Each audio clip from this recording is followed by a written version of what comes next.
अस्सलाम वालेकुम, आप देख रहे हैं program live with doctor Shahid Masood. Doctor साहब कुछ दिन तक अपना प्रोग्राम नहीं कर सकेंगे, इसलिए इस प्रोग्राम की जिम्मेदारी मुझ पर। आज आमदन से ज़ायद असातिज़ात केस में एक मरतबा फिर मुस्लिम लीग नून के सदर शहबाज शरीफ नैब में पेश नहीं हुए। कायदे हिज़्ब इख्तिलाफ शहबाज शरीफ की जानब से भेजे गए जवाब पर अदम इत्मीनान का इजहार करते हुए 4 मई को दोपहर 12 बजे नैब की टीम के सामने उन्हें दोबारा पेश होने का एक और नोटिस पेश कर दिया गया है। मुस्लिम लीग नून की तर्जुमान मरीम औरंगजेब के मुताबिक शहबाज शरीफ कैंसर सर्जरी से गुजर चुके हैं, जिसके नतीजे में उनकी कुव्वत मुदाफ़ियत कम हो चुकी है और वो कोरोना से मुतासर हो सकते हैं। मौजूदा हालात में शहबाज शरीफ की ज़िंदगी ख़तरे में है और इसको मज़ीद ख़तरे में ना डाला जाए। नैब मज़ीद सवालात पूछना चाहे तो वीडियो कॉन्फ्रेंस के ज़रिए पूछ सकती है। उन्होंने स्काइप का कोड भी उनको भिजवा दिया। दूसरी जानब वज़ीर आज़म की मुआवनीन ख़ुसूसी बराए इत्तलात फिरदौस आशिक अवान ने अपने बयान में कहा है कि नून लीगी क़यादत कौल फेल के तज़ाद की जिंदा मिसाल है। शहबाज शरीफ कोरोना के डर से नैब की तहकीकाती टीम को जवाब देने को तैयार नहीं, लेकिन सैकड़ों पार्लियामेंटेरियंस की मौजूदगी में इजलास तलब करने पर बज़िद हैं। अपोजिशन मसाजिद खुलने पर एतराज़ करती है, लेकिन पार्लियामेंट खोलने के लिए बेताब है। अवाम उनके दोगलेपन से बेजार हैं। अब सवाल यह है कि क्या शहबाज शरीफ कोरोना वायरस के पीछे छुपने की कोशिश कर रहे हैं। एक तरफ पूरी कौम को 25 अप्रैल को आटा चीनी बहरान की फोरेंसिक रिपोर्ट का इंतजार है, जो अब कहा जा रहा है शायद लेट भी हो सकती है। दूसरी जानब तहकीकाती कमीशन में चीनी माफिया के जासूस के पकड़े जाने और मुअत्तल किए जाने की खबरें भी सामने आ रही हैं। मुस्लिम लीग नून के नज़दीक आटे और चीनी बहरान पर नैब इंक्वायरी का मकसद वज़ीर आज़म को बचाना है। अब सवाल यह है कि क्या आटा चीनी और पावर सेक्टर माफिया का एहतसाब होगा, क्या किसी किस्म की रिकवरी का कोई इम्कान मौजूद है। कोरोना वायरस की सूरत हाल की बात की जाए तो सूरत हाल रोज़ ब रोज़ बिगड़ती दिखाई दे रही है। वज़ीर आला सिंध के मुताबिक आज सबसे ज़्यादा केसेस सामने आए हैं, जिसमें सबसे ज़्यादा तादाद कराची की है। सिंध की वज़ीर सेहत डॉक्टर अजरा पिचोहो के मुताबिक मई के महीने में कोरोना केसेस इजाफे के एतबार से अपनी बुलंदी पर होंगे। आज सीनियर डॉक्टर्स ने कराची में प्रेस कॉन्फ्रेंस की, जिसमें उन्होंने हालात की संगीनी बयान करते हुए सख्त लॉकडाउन और मजहबी इज्तिमात पर पाबंदी का मुतालबा किया है। आज कराची के ताजरों ने भी दुकानें खोलने की कोशिश की, जिस पर चंद ताजरों को गिरफ्तार भी किया गया।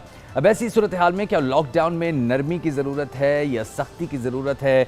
सवाल तो ये भी अहम है कि क्या हुकूमत मसाजिद खोलने के मामले पर नज़रसानी करेगी, क्या उसको करनी पड़ेगी इस पर नज़रसानी। इस सब पर बात करने के लिए हमारे साथ मौजूद हैं पाकिस्तान पीपल्स पार्टी के रहनुमा बैरिस्टर आमिर हसन, पाकिस्तान मुस्लिम लीग नवाज़ के दानियाल चौधरी हमें वाया वीडियो लिंक ज्वाइन कर रहे हैं, और सेनेटर मिर्ज़ा आफरीदी रहनुमा तहरीक इंसाफ है और चेयरमैन सेनेट कमेटी बराए तिजारत भी हैं, वो भी हमें बजरिया वीडियो लिंक ज्वाइन कर रहे हैं। कोशिश तो हमारी सबकी ये होती है कि स्टूडियो के अंदर हों तो ज़्यादा बेहतर गपशप हो सकती है, लेकिन क्योंकि सोशल डिस्टेंसिंग है तो उसकी वजह से हम वीडियो लिंक के ज़रिए आज शो कंडक्ट करने की कोशिश करेंगे।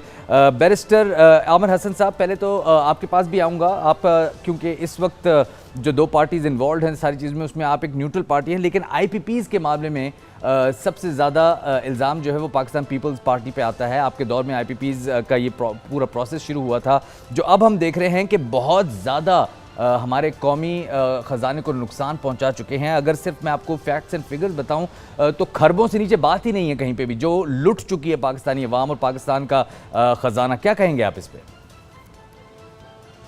देखिए शहजाद साहब, जब मोहतरमा बेनज़ीर भुट्टो की हुकूमत आई थी 96 के अंदर, उस वक्त 93 के अंदर 3 के अंदर, उस वक्त बहुत बड़ा इशू था लोड शेडिंग। और जब आपके पास वक्त थोड़ा हो तो उस वक्त IPPs की तरफ गए थे, लेकिन इसके बावजूद कि 21,000 मेगावाट के मंसूबे MOU साइन किए गए थे और उसमें हमारे करीबी मुल्क में श्रीलंका वगैरह वो हमसे इससे महंगी बिजली खरीदने पे भी तैयार थे।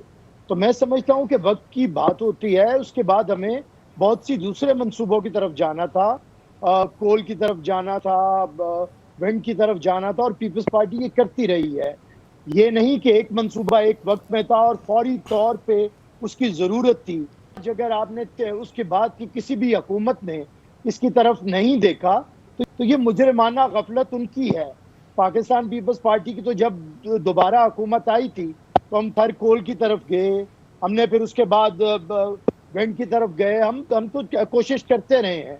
लेकिन इसको एक चीज़ को देखना है कि क्या इसके ऊपर पूरी रियासत की एक पॉलिसी होनी चाहिए या नहीं होनी चाहिए। बिजली ज़रूरत है, अब वो किन ज़राए से पैदा की जाएगी उसके ऊपर आपको कंसेंसस एवॉल्व करना है। जब आमरीतें आती हैं वो आइन तो तोड़ देती हैं बगैर अवाम की मर्जी से, लेकिन अगर कोई डैम बनाना हो तो उस पर वो कहते हैं जी हम कंसेंसस इवॉल्व करेंगे और फिर करेंगे।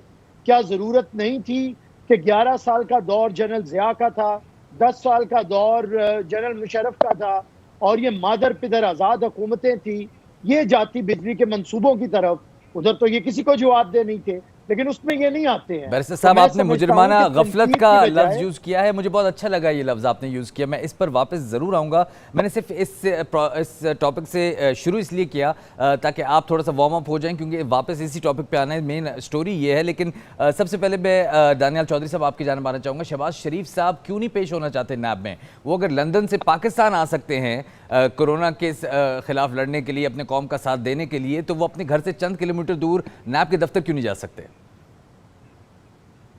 देखें जी, बिस्मिल्लाहिर्रहमानिर्रहीम, ये बड़ी इंपॉर्टेंट चीज़ है इसको रियलाइज़ करने का कि शहबाज शरीफ साहब is a cancer survivor, he is almost 70 और the age is not on a side. अगर गॉड फॉरबिड ऐसी कोई चीज़ उनको तंग करती है या कोई उनको इशू पड़ जाता है, इसीलिए उनको इन्वेस्टिगेशन के प्रिलिमिनरी स्टेज पे उन्होंने जितने भी डॉक्यूमेंटेशन थी आज अपनी नैब को भिजवाई। उसमें 24 सफ़ों की ऊपर पूरी रिपोर्ट थी, उसमें उनका वीडियो लिंक का जो आईडी था वो है, और उन्होंने जो चीज़ें उनकी यादाश्त में थी और डॉक्यूमेंटेशन से सारे भिजवाए कि ऐसी क्या चीज़ है जिसकी वजह से उनको बुलाना ज़रूरी है। और इन तमाम इश्यूज़ को छोड़ के, जो मुल्क में कोरोना चल रहा है, तमाम इश्यूज़ चल रहे हैं, उनको छोड़ के शहबाज शरीफ साहब हाजिर हो जाएं। देखिए, या तो हम उनके साथ उनकी चीज़ों को एड्रेस ना कर रहे हों, आंसर ना कर रहे हों, और बारला बड़ा रिपीटेडली एक चीज़ कही कि अगर उनको दोबारा ज़रूरत पड़ती है तो हम फिर भी हाजिर हैं। और जिस तरह वीडियो लिंक पे और जिस तरह कहेंगे, देखिए, it is about questioning and answering and what ever question they require, हम उनको आंसर करने के लिए तैयार है। लेकिन आज आपने बड़ी एक और चीज़ देखी कि विद इन मिनट्स आपको साथ ही नैब का एक और रिप्लाई आ गया जो उनको दोबारा तलब कर लिया गया। वो दोबारा तलब उन इस तरह चीज़ की गई जिस तरह दे ऑलरेडी न्यू और दे हैड एन आइडिया कि क्या जवाब आएगा, और हमने बगैर पढ़े बगैर कोई चीज़ को देखे उन्होंने फिर उनको तलब कर लिया। तो ये हुकूमत के बिल्कुल आप सही कह रहे हैं। ये जो एज ब्रैकेट आप बता रहे हैं, इसको कंडेम करते हैं। जो आप एज ब्रैकेट बता रहे हैं, शहबाज साहब की 70 के करीब उनकी एज है, कैंसर सर्वाइवर हैं, वाकई वो हाइटेंड डेंजर लेवल पर हैं। अगर कोरोना को लें तो फिर वो क्यों बज़िद हैं कि 400 पार्लियामेंटेरियंस को एक कमरे में बिठा के इजलास करवा लिया जाए पार्लियामेंट का? वहां पर उनकी एज को और उनकी कैंसर रिकवरी को क्या हो जाता है? ये हमारी पार्टी का ये हमारी पार्टी का मौक़िफ़ है कि देखिए, पार्लियामेंट और मस्जिद में बड़ा फ़र्क है। हम लॉ मेकिंग बॉडी हैं, हमने जितने भी लॉज हैं, इन लोगों को इस मुश्किल टाइम में जो काम करना है, अगर कोर कमांडर कॉन्फ्रेंस हो सकती है, अगर तमाम आर्मी के ऑफिसर्स इकट्ठे बैठ के आगे अपना एक लाई अमल तय कर सकते हैं, तो सियासी जमातों के लीडर्स तो शहबाज शरीफ भी आके पार्लियामेंट में बैठ सकते हैं ना? इसका मतलब तो शहबाज शरीफ भी पार्लियामेंट में आके बैठ सकते हैं, जहां 400 और मजीद लोग होंगे उस कमरे में। नैब की तहकीकात में आपने देखी होगी ना, एक फोटो भी आई थी, आपको याद होगा, हुसैन नवाज साहब की फोटो आई थी, अकेले बैठे हुए दूर एक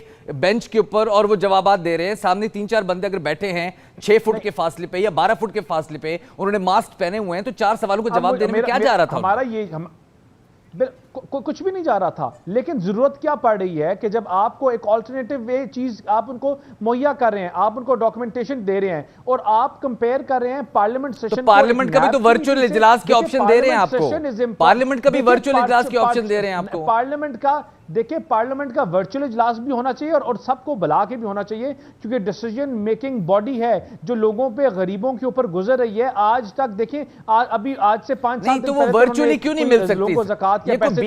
ये we are in the 21st century. अगर हम अपने आप को जो खतरा है उसको कम करने के लिए वर्चुअली मिल लेते हैं, तो उसमें क्या बड़ी बात है? पार्लियामेंट भी मिल सकती है, उसमें टेक्निकल फॉल्ट क्या है? बिल्कुल मिल सकती है, लेकिन अगर देखिए, इसमें चीज ये है कि द पार्लियामेंट, आप you see the entire world, how are they working on it.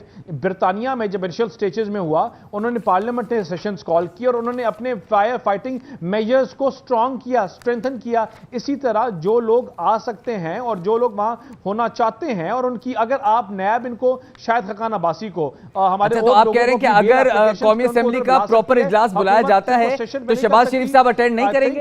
इजलास बताए ना, अगर देखिए, उनका that प्रॉपर is इजलास his बुला, जैसे कि decision आप for लोग later- मुतालबा कर रहे देखिए, हैं, that is- अगर इजलास बुला लिया जाता है वो आएंगे वर्चुअल इजलास देखिए, के that is- बजाय फिजिकल इजलास में? देखें the opposition, देखें what is important here is not Shehbaz Sharif himself. What is Of important course he is is. the opposition. वो opposition leader है. How are you saying it's not Opposition के important? leaders किसी भी आएंगे, कानून हम- साजी हम में उनकी पूरी- कानून हम- उनकी हमारी राय पूरी सबसे ज्यादा पार्टी- इंपॉर्टेंट है. देखिए, नहीं, हमारी पूरी, देखिए, this is the democracy in the party, the entire opposition of ठीक है, लेकिन आपकी opposition को head तो शहबाज शरीफ साहब करते हैं.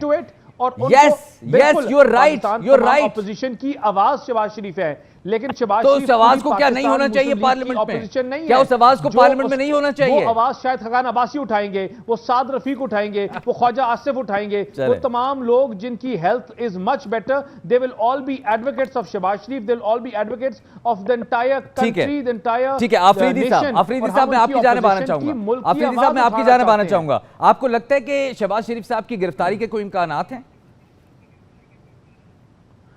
देखें, मैं ये समझता हूँ कि जैसे इन्होंने दानियाल साहब ने एक बात की है कि वहाँ पे कोरोना का ख़तरा है, उनकी एज इस तरह की है, तो मैं ये समझता हूँ कि जो SOPs इन्होंने बनाई है उस SOPs के थ्रू जा भी सकते हैं. और नैब जो है एक कौमी इदारा है और कौमी इदारे को इख्तियार है. आफरीदी साहब मैं कह रहा हूँ कि आपको लगता है कि क्या शहबाज शरीफ को गिरफ्तार किया जा सकता है?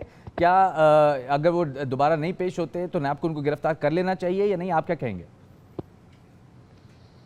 देखिए, ये तो मैं कोई नैब का इदारा खुद तो नहीं चलाता, लेकिन नैब एक इंडिपेंडेंट इदारा है, कौमी इदारा है, वो खुद फैसला कर सकती है और वो करती रही है. नैब ने तो कहा है कि कानूनी कार्रवाई हो सकती है. कानून एक इदारा आपको बुला रहा है, आप नहीं जा रहे तो वो उसके पास ऑप्शन है नैब के पास, वो आपको गिरफ्तार कर सकता है. आपको लगता है उनको गिरफ्तार होना चाहिए या नहीं? बड़ा सिंपल सा सवाल पूछ रहा हूँ आपसे. देखिए, मैं ये कहता हूँ कि जैसे शहबाज शरीफ साहब लंदन से आए हैं तो उनको जाना चाहिए. नैब जब बुला रही है तो जाना चाहिए. नैब, मैंने पहले भी ये बात की है कि नैब एक ऐसा इदारा है जो अभी सिटिंग चीफ मिनिस्टर को भी बुला सकती है. प्राइम मिनिस्टर साहब को उन्होंने कॉल की थी हेलीकॉप्टर के केस पे. हमारे CM KP को उन्होंने बुलाया है, हलीम खान को उन्होंने बुलाया है. इस तरह के आई थिंक शहबाज शरीफ साहब को जाना चाहिए उनके तो पास. शेख रशीद साहब को कौन बताता है कि फिर कौन गिरफ्तार होने वाला है, कौन नहीं गिरफ्तार होने वाला? उनको कैसे पता लग जाती है हर बात? उनकी प्रेडिक्शन बहुत अच्छी है, शुरू से वही इसी तरह की प्रेडिक्शन करते रहते हैं. आपकी कोई प्रेडिक्शन है इस हवाले से तो वो भी बता दें. मेरे ख्याल से शहबाज शरीफ साहब, जैसे सवाल पहले आपने किया, शहबाज शरीफ साहब को जाना चाहिए. जब लंदन से आए हुए हैं तो इनको डेफिनेटली नैब में हाजिर होना चाहिए. अच्छा आफरीदी साहब, ये कहा जा रहा है कि जो आटा चीनी की बहरान की तहकीकात हो रही थी वो नैब इसलिए कूद पड़ी है बीच में क्योंकि वो वज़ीर आज़म को बचाना चाहते हैं. नैब अगर किसी चीज़ में शामिल हो जाए तो फिर वो बात बहुत लंबी खिंच जाती है, फैसले बहुत देर में आते हैं, तो एक तरह से वज़ीर आज़म को बचाने के मुतरादिफ हो गई. ऑपोजिशन इल्ज़ाम लगा रही, क्या कहेंगे आप? देखिए, अभी आपको भी पता है कि 25 तारीख को उसकी रिपोर्ट आएगी. आ रही है, पक्की बात है. नहीं, आप कंफर्म कर रहे हैं कि 25 तारीख को रिपोर्ट आ जाएगी? कहा जा रहा है कि अब 25 तारीख से आगे भी बात जा सकती है. तो अगर आगे जाएगी तो अभी बहुत अर्ली है इसके बारे में हम अगर कोई इस तरह की बात कर लें. 3 दिन रह गए सर, 22 तारीख है, 25 तारीख 3 दिन बाद है. I think it's very optimum time to ask this questions कि डिले तो नहीं होने वाली रिपोर्ट. नहीं, आई थिंक क्योंकि प्राइम मिनिस्टर साहब खुद इस चीज़ के ऊपर बहुत कीन है और इस चीज़ के ऊपर PTI का एक ये स्टैंड भी है कि हम किसी को नहीं छोड़ेंगे, चाहे वो कितने भी करीब हो, चाहे वो जिस तरह की भी हो. जैसे अभी हम एक ऑर्डिनेंस लेके आए हैं कि जो ज़ख़ीरा अंदोज़ी है उसको हम नहीं छोड़ेंगे और वो ऑर्डिनेंस आ भी चुका है. और इस तरह अगर ये वाली रिपोर्ट है, ये रिपोर्ट इंशाल्लाह उम्मीद है कि 2-3 दिन तक आ जाएगी. जैसे आफरीदी साहब, सवाल तो ये है कि किस को पकड़ेंगे? जो जो नाम सामने आ रहे हैं, जो नाम सामने आ रहे हैं, सवाल तो यही बनता है कि किस को आप पकड़ेंगे. इस पर बात करते हैं. छोटी सी ब्रेक मुझे लेनी है. ब्रेक के बाद वापस आके जो तहकीकाती कमीशन बनाए गए हैं, चाहे वो बिजली को लेकर हो, चाहे वो आटा चीनी को लेकर हो, उस पर क्या होने वाला है, क्या हो सकता है, ये डिस्कस करेंगे. वेरी इंटरेस्टिंग, हमारे साथ रहेगा.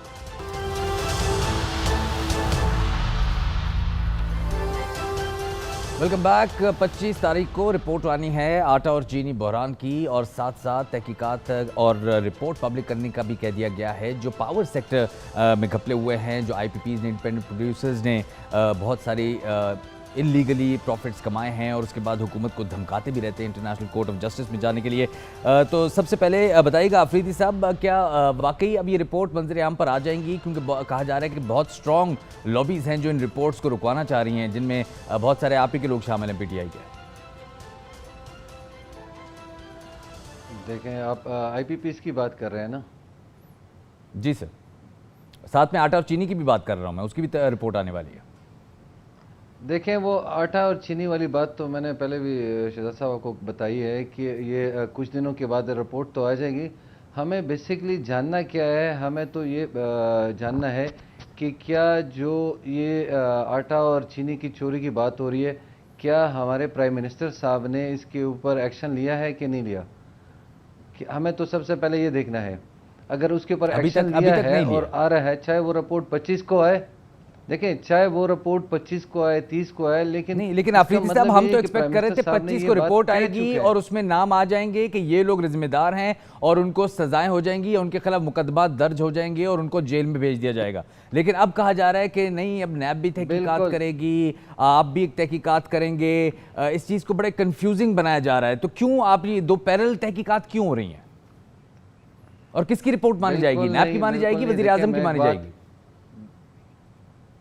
देखिए, मैं आपको पहले भी कह चुका हूँ कि प्राइम मिनिस्टर साहब ने ये तो मैं कहता हूँ कि ये वादा किया है कौम से, और मैं भी आपको ये बताना चाहता हूँ कि अगर उसमें किसी तरह की भी चोरी आए, जो भी हो उसमें, तो मैं आपसे ये वादा करता हूँ कि प्राइम मिनिस्टर साहब अगर आए की बात है ना, आप लोग तो आने ही नहीं दे रहे उसे। आपने एक तहकीकात का अनाउंस किया, वजीर आजम ने, और नैब ने भी एक तहकीकात का अनाउंस कर दिया है। अगर नैब से पहले वजीर आजम अपनी तहकीकात के रिजल्ट दे देते हैं तो नैब की इन्वेस्टिगेशन जो है उस पर असर पड़ेगा। अगर नैब सोली करती है तो फिर 25 तारीख को आप लोग रिपोर्ट नहीं दे सकते, जो वजीर आजम ने वादा किया हुआ है। किस तरफ जाना चाह रहे हैं आप?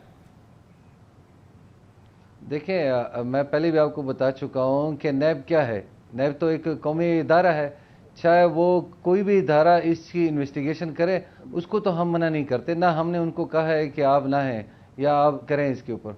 ये तो एक ऐसा चल ठीक है, बैरिस्टर साहब, बैरिस्टर आमिर हसन, आपकी जानिब आना चाह रहा हूं, चाहे कोई भी। ठीक है बैरिस्टर साहब, आप किस तरह देखते हैं ये जो अभी कहा जा रहा है कि रिपोर्ट पब्लिक कर देनी चाहिए, पावर सेक्टर वाली भी और आटा और चीनी वाली भी? क्या आपको यकीन है ये रिपोर्ट्स वाकई पब्लिक हो जाएंगी? क्या आप इमरान खान साहब को क्रेडिट देना चाहते हैं एटलीस्ट कोशिश करने की इसके लिए? देखिए, इमरान खान साहब को क्रेडिट कौन सा, अगर तो मियां साहब के खिलाफ जो सारा आया था मामला, वो क्या उनकी हुकूमत लेके आई थी? और अब भी सारी चीज़ें खुद से, आपको पता है प्राइम मिनिस्टर के स्पोक्स पर्सन ने कहा है कि ये लीक हो गई थी रिपोर्ट, और जब रिपोर्ट लीक हो जाती है तो फिर तो अब उनका कोई उसके ऊपर कंट्रोल नहीं था, तो अब वो रोक तो सकते नहीं थे उसे। दूसरी बात ये है कि मेरा हमेशा से ये पावर सेक्टर की रिपोर्ट तो लीक नहीं हुई, पावर सेक्टर की रिपोर्ट पे भी मंजूरी उन्होंने दे दी है। लेके आए, लेकिन देखें शहजाद साहब, क्या ये वजीर आजम ने लेके आनी है? मुल्क है, मुल्क के अंदर इदारे हैं, इदारों ने अपना अपना काम करना है। आज तक नहीं किया ना इदारों ने काम, आज तक इदारों ने काम नहीं किया। हुकूमत का काम होता है किसी भी रिपोर्ट को पब्लिक करना। ना आपकी हुकूमत ने कोई भी रिपोर्ट पब्लिक की, ना नून लीग की हुकूमत ने कोई भी रिपोर्ट पब्लिक की। आप हमीदुर रहमान कमीशन से पीछे से भी शुरू हो जाएं तो आज तक कोई रिपोर्ट सामने नहीं आई। तखार चौधरी बैठा होता था, हमारे मिनिस्टर्स, आप तो रिलीज नहीं करते थे ना, आप तो रिलीज नहीं करते थे, आप मीडिया के सामने तो नहीं लेके आते थे। होती नहीं थी, हमारी कौन सी रिपोर्ट थी जिसे इतना क्रेडिट तो दे देना पीटीआई को बैरिस्टर साहब, कम से कम 2 रिपोर्ट्स उन्होंने कहा तो है वो पब्लिक कर देंगे। इल्जाम ना लगाएं शहजाद साहब, मुझे रिपोर्ट नहीं, मैं इल्जाम नहीं लगा रहा, मैं कह रहा हूं हुकूमत ने, फलां हुकूमत ने उसकी रिपोर्ट छुपाई है, मुझे वो बताएं। देखिए, सिर्फ ऐसे खेलना, आप इमरान खान साहब को क्यों क्रेडिट देना चाह रहे हैं? आपको याद है अमेरिकियों ने बमबारी की थी हमारे चेक पोस्ट के ऊपर, हमारे 26 फौजी मारे गए थे, उसकी कोई रिपोर्ट सामने नहीं आई। फिर उसके बाद जब उसामा बिन लादेन वाला केस हुआ था, उसकी कोई रिपोर्ट सामने नहीं आई। वो रिपोर्ट लेके आए थे, कहां गई? पब्लिक क्यों नहीं हुई? वो पब्लिक क्यों नहीं हुई? पूछें, वो उन्होंने करनी थी। नहीं, हुकूमत ने करनी होती है, जस्टिस जावेद इकबाल खुद नहीं कर सकते, हुकूमत ने करनी होती है, आपकी हुकूमत ने नहीं की। नहीं भाई, उन्होंने पेश ही नहीं की हमें। दूसरी बात ये है, आप मांग लेते, देखें शहजाद आप मांग लेते, साहब, आपकी आज- हुकूमत थी, आप अच्छा, कहते भाई हमने रिपोर्ट कहा था लाने अच्छा को, जी, क्यों हम नहीं आई तो बड़े रिपोर्ट? बुरे थे यार, हमने तो भुगत लिया ना, तो आए हैं बड़े नहीं वैसे अभी पाक अभी अभी दामन पूरा लोग नहीं ना। भुगता आपने, अब इनकी अभी पूरा बात नहीं करें भुगता, ना। अभी आईपीपीस की रिपोर्ट आनी है सर, आईपीपीस की रिपोर्ट आएगी और मैं आपको फांसी बताता लगा हूं कि दें, क्या क्या क्या आप कुछ सामने आ शहजाद चुका है साहब अभी तक। फांसी लगा दें, आपकी कोई दिल की 16 ख्वाहिश है, आईपीपीस ने अभी हमने भुगता 50 ही नहीं अरब है। 80 जो करोड़ रुपए बेकार की है जी, सरमाएकारी भुट्टो को करके बेगुनाह आपने फांसी पे लटका 415 दिया। अरब रुपए आपने मुनाफा अली कमाया, जरदारी को बेगुनाह 6 इतनी सारी कंपनियों ने जेल में सालाना रखा। और 60 आप क्या से चाहते 79%, हैं? इसके जबकि अलावा आप 4 क्या ने चाहते हैं? 40% तक मुनाफा आपको कमाया। इमरान खान की इतनी 11 पता नहीं सपोर्ट कितने है कि ट्रिलियन आप रुपीस इमरान आप लोग खा खान गए। के लिए इसका हिसाब होना है आप सर, झूठे इसका इल्जामात हिसाब पे होना लगा है, रहे हैं। इसका हिसाब होना है सर, कम करना से है कम उनको एहतसाब क्रेडिट तो दे हमारा। दें, कम से कम उनको किसने क्रेडिट करना तो है दे दें, वो एहतसाब? रिपोर्ट सामने लाना चाह रहे हैं। भाई, अब मुझे बात करने दें जी शहजाद सर। साहब, ये अगर तो बात का ये तरीकाकार है कि आपके सवाल खत्म ना हो और मेरा जवाब आए भी ना, तो फिर आप और अगर अकेले आपके प्रोग्राम करें डॉक्टर शाहिद चले मसूद आप साहब बात की मुकम्मल तरह, करें, वैसे आपका जिसमें जवाब भी जाके खत्म अपनी नहीं होता, तो गपशप मुझे सुना बटन के करना चले पड़ता है जाएं। थोड़ा बहुत। आप अपना ही नैरेटिव सुनाएं। अगर आपका नहीं काम नहीं सुनाए सवाल बैरिस्टर करना है, मेरा साहब, जवाब मुझे बैरिस्टर जवाब साहब देने दें। देखें, बैरिस्टर साहब देखें, ये लॉकडाउन में रहते हुए थोड़ी सी हम लोग हो जाते हैं जरा इरिटेबल, लेकिन आपने माइंड नहीं करना, बस आप बताएं, अपनी बात करें। लेकिन आप इतने इरिटेट ना करें कि बात नहीं ही ना सुने मैं तो हमारी, लॉकडाउन में हुई नहीं अपनी ना, मैं मर्जी तो की मेरी तो सुनाती रूटीन जाएं। वैसी चल रही लाइफ। आप तो हैं ना, आप ही हो रहे हैं इस वक्त। बात ये है, चलें। आपने कहा कि इमरान खान की तारीफ करी, क्रेडिट दूं, मैंने नहीं दिया तो आप मेरे पे शुरू हो गए चढ़ दौड़ा। आपने नहीं आपने कहा कि कौन सी रिपोर्ट हमने नहीं पेश की, मैंने सिर्फ वो रिपोर्ट्स गिनवा दी आपको, क्या आपने ये भी नहीं पेश की, आपने वो भी नहीं आज पेश का की। मौजू महमूदुर रहमान कमीशन रिपोर्ट तो नहीं था यार। आज का जो मौजू है इस पे मुझे बात करने दे, पहले भी नहीं आपने करने दी, मुझे आज पे बात ही नहीं करने दे रहे आप।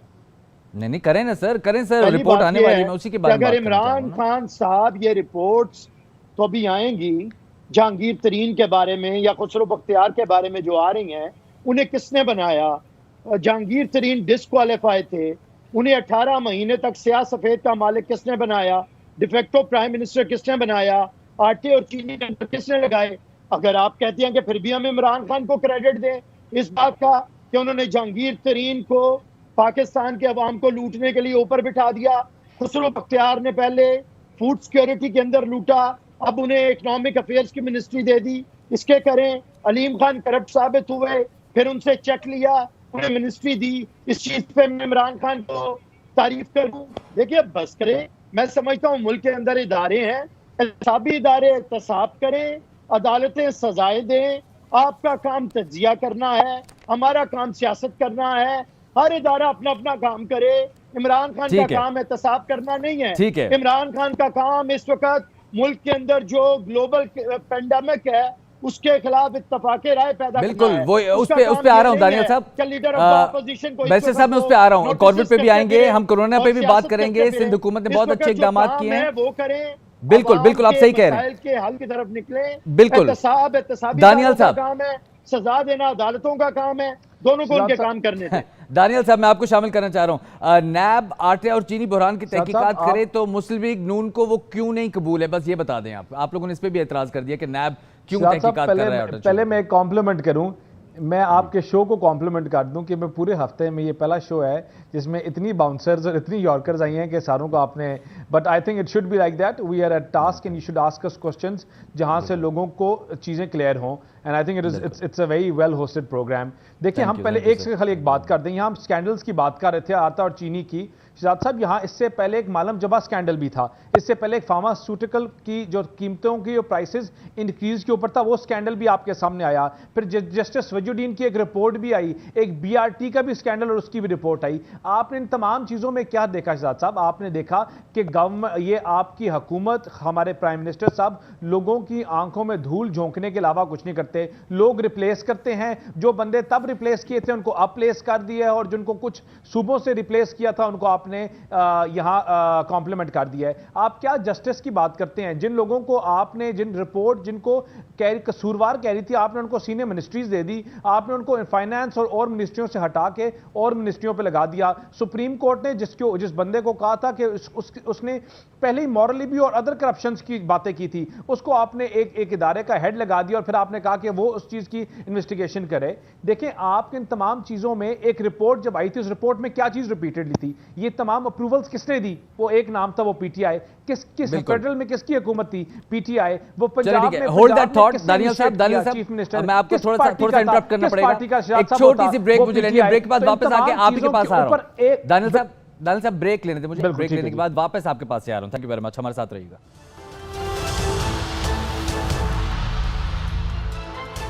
Welcome back. मुल्क में काफ़ी कंफ्यूजन है। लॉकडाउन में नरमी करनी चाहिए, लॉकडाउन में सख्ती करनी चाहिए। डॉक्टर्स कह रहे हैं कि लॉकडाउन को मजीद सख्त कर देना चाहिए। कुछ डॉक्टर्स ने आज हुकूमत को कुछ तजावीज़ भी भेजी हैं और उनका कहना है कि अभी हालात मजीद ख़राब होने वाले हैं। दूसरी जगहों पर अगर आप देखें, आप लाहौर में बाहर निकल जाएँ, पेशावर में बाहर निकल जाएँ, लोग सड़कों पर मौजूद हैं। सोशल डिस्टेंसिंग का भी ख्याल नहीं रखा जा रहा। हुकूमत भी कुछ मिक्स मैसेजेस दे रही है। सबसे पहले मैं आपकी तरफ आना चाहूँगा दानियल चौधरी साहब। आप पहले कुछ कह रहे थे, जब हमने ब्रेक ली थी, आप अपनी बात कंप्लीट कर लें और उसके बाद मैं आपसे इस इशू पर भी बात साहब मैं बिल्कुल एक बात ऐड करूंगा कि देखिए, इन तमाम चीज़ों का फिर कल्प्रिट कौन है? इस तमाम चीज़ों का जो सारा बीआरटी और ये तमाम जो इश्यूज चल रहे हैं, शुगर माफिया से लेकर, और ये हुकूमत खुद है। और इमरान खान जब अपने आप दाएं और बाएं साइड पे अपने इन्वेस्टर्स बैठाते हैं और अनड्यू फेवर्स लेते हैं, तो फिर उस तरह की चीज़ें लेते हैं। और तभी एहतजाज बाजवा साहब जैसे जो एडिशनल डायरेक्टर, जिनका नाम अभी आया कि उनको वो आगे रिपोर्ट्स दे रहे थे, ऐसे लोग भी आते हैं जब ये उनके अपने लगाए हुए बंदे, अपने लगाए हुए मिनिस्टर्स, और ऐसी चीज़ें आपके सामने आएंगी ना, इनसे कुछ छुपी हुई है। हमारे अगर हम बात करते हैं इदारों की, देखिए शाहिद हकान अब्बासी को जिस केस में उन्होंने 90 दिन पकड़ी रखा, आज आपको बीआरटी उसका एलएनजी का जो कॉस्ट है, आपको जो इंटरनेशनल कॉस्ट है उससे कई गुना कम पड़ी है। जो आपको अगर लोकल एक्सट्रैक्शन करते, हमारे कतर के कॉन्ट्रैक्ट की वजह से $3.3 MMBTU पड़ी है, लेकिन उसका आपने इनको क्या फायदा दिया कि आपको जेल में डाल दिया? मैं बात करना चाह रहा था, हकीकत सामने लेके आनी है। मैं बात करना चाह रहा था कोरोना के ऊपर, देखिए अगर आपने बहुत इंपॉर्टेंट इशू ये बना हुआ है। लेकिन मैं सिर्फ आफरीदी साहब ये आपसे पूछना चाह रहा हूँ कि जब आप लोग ऑपोजिशन में होते थे, एक मिनट में आ रहा हूँ आपके पास दानिश साहब, मैं वापस आ रहा हूँ आपके पास, बस अफरीदी साहब के पास ये आपका पॉइंट लेके जा रहा हूँ। जो आपने कहा कि जब आप ऑपोजिशन में होते थे अफरीदी साहब, आप लोग कहते थे कि कोई भी मिनिस्टर अगर अपनी पोजीशन पर होगा तो उसके खिलाफ तहकीकात कैसे हो सकती है, उसको रिजाइन करना चाहिए। आपके 3 मिनिस्टर्स का नाम सामने आ रहा है दोनों स्कैंडल्स के अंदर, और कहा जा रहा है कि उन्हीं के अफराद उस तहकीकाती कमीशन में भी बैठे हुए हैं जो उनको रिपोर्ट सारी भिजवा रहे हैं। आज एक साहब का जिन्होंने दानियाल साहब ने नाम भी लिया। तो ऐसी सूरत हाल में क्या ऐसा सही नहीं होता कि आप अब्दुल रज़ाक दाऊद साहब को और उनके अलावा जिन जिन के नाम आए उनको कहते हैं कि जी आप रिजाइन करें, और जब तक आपके खिलाफ तहकीकात मुकम्मल नहीं हो जाती, रिजल्ट नहीं आ जाता, आप वापस इस पर काम ना करें? आफरीदी साहब देखिए, सबसे पहले तो मैं दानियाल साहब को मैं बताना चाह रहा हूँ एक चीज़। इन्होंने एक बात की है कि गवर्नमेंट जो है वो रिपोर्ट के बारे में, तो देखें किसने कहा है कि रिपोर्ट बनाए, किसने तहकीकात का बोला? प्राइम मिनिस्टर साहब ने कहा है ना। तो प्राइम मिनिस्टर साहब तो इस चीज़ के ऊपर है कि जो चोर हैं उनको पकड़ें, उसके लिए कमेटी बनाई। उनको तो आपने दूसरी मिनिस्ट्रियां दे दी, आपने तो खुसरो बख्तियार साहब को तो फाइनेंस की मिनिस्ट्री दे दी। कहा जा रहा है कि उन्होंने शायद उनको वो मुलव्विस है किसी चीज में और उनको मजीद एक लुक्रेटिव आपने मिनिस्ट्री दे दी है। तो इस पे क्या कहेंगे आप? देखिए उनके खिलाफ कैसे कोई तहकीकात करेगा जब वो मुशीर खजाना है? आप शाहिद वाली बात कर रहे हैं ना कि शायद उनके ऊपर तहकीकात है, शायद उनके ऊपर ये इल्ज़ाम है। ये शायद वाली बात नहीं होती। ये जब रिपोर्ट आएगी इंशाल्लाह कुछ दिनों के बाद आप खुद देख लेंगे कि प्राइम मिनिस्टर साहब ने तहकीकात का किसने बोला? प्राइम मिनिस्टर साहब ने कहा है ना। चले ठीक है, वेरी फास्ट हम जरा कोरोना पे बात कर लेते हैं। आफरीदी दानियल चौधरी साहब, आपकी क्या पॉलिसी होगी अगर ये कोरोना को देख के सारे? आप लॉकडाउन को प्रेफर करते हैं, आप लॉकडाउन में नरमी को प्रेफर करते हैं, किस तरफ आप देख रहे हैं सूरत-ए-हाल को जाते हुए?